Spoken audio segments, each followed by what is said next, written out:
जिनके घर में ज्यादा रोग हो, बीमारी हो, ज्यादा तकलीफें आ रही हो, कष्ट बढ़ रहा हो, बीमारियां बढ़ रही हो, या भय लग रहा हो, डर लग रहा हो, हृदय चित्त में कहीं ना कहीं आपको भय का भान हो रहा हो, तो एक लोटा पानी एक कलश में जल भर कर रख लीजिए और रात भर उसको रख रहने दो। नवरात्र चल रहा है, उस कलश को रात भर रखकर सुबह सुबह उस कलश में एक बेलपत्र डालकर उस जल को नीम के पेड़ के नीचे, जहाँ नवरात्रि में नीम के पेड़ के नीचे सारी विद्याएं, आदि शक्तियां, सारी देवी उस नीम के पेड़ के नीचे विराजमान रहती है। उस कलश में एक बेलपत्र डालकर रात भर उस जल को पूरे घर में घुमाकर उस नीम के पेड़ के नीचे समर्पित कर दीजिए। महाराज घर में भय लगना बंद हो जाएगा, कोई बड़ी बीमारी आपको घेरेगी नहीं और उस बीमारी से, इस रोग से आप मुक्त रहेंगे। उस बीमारी से, इस रोग से आप मुक्त पाएंगे।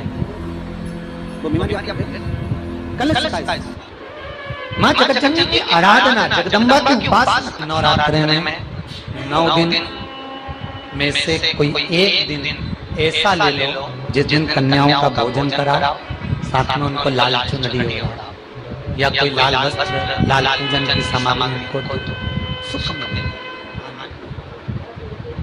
चैत्री नवरात्रि का 5वां दिन है और मान लो कि आपके घर में किसी बच्चे की, लड़के की या लड़की का या मंगल विवाह नहीं हो रहा हो या शादी नहीं हो रही हो, देवी भागवत का संवाद है, बहुत ध्यान देना।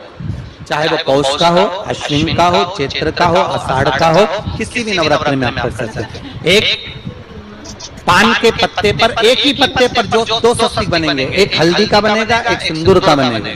बस अंतर इतना है, जो हल्दी का स्वस्तिक है उस पर कंकु के चावल अर्थात रौली के चावल, रोली कुंकू के चावल रखना है, और जो सिंदूर का है उस पे हल्दी के चावल रखना है। इतना रखकर जिस लड़का लड़की का विवाह नहीं होता उसकी हथेली पर रखकर उसका नाम और गोत्र बोलकर महाराज उसको ले जाकर नीम के पेड़ के नीचे उसको रख दिया जाता है। मात्र 3.5 या 4 महीने ऐसे रहते हैं जिसके अंदर उस लड़का लड़की का विवाह पक्का। शिव महापुराण कर रही है, शंकर की कथा कर रही है। एक छोटा सा उपाय अवश्य करिए।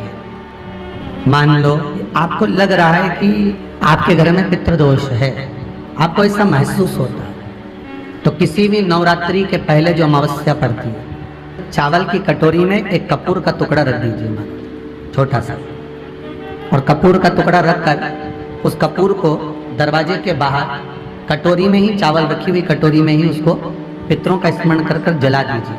और जलाने के बाद उस चावल को कहीं भी किसी भी वृक्ष की छांव में पक्षियों के लिए डाल दीजिए। शिव महापुराण की कथा कहती है, अगर मान लो पितृ आपको कष्ट दे रहे हैं, पितृ आपको तकलीफ दे रहे हैं, कोई काम नहीं होने दे रहे हैं, या कहीं आपको ऐसा लगता है कि पितरों का दोष है, तो वो पितृ दोष देवी, अब ये जो आप करेंगे ये कब कर रहे हैं? अमावस्या के दिन आप उसको रख रहे हैं। अमावस्या के दिन उसको रखकर रात भर आपने रखा कपूर के साथ में, सुबह एकम पड़ गई, नवरात्रि लग गई, उसी दिन उसको जलाकर आपने पटक दिया। अर्थात उससे देवी और पितृ इन दोनों का आशीर्वाद जो प्राप्त होता है, तो घर में से पितृदोष समाप्त होकर लक्ष्मी की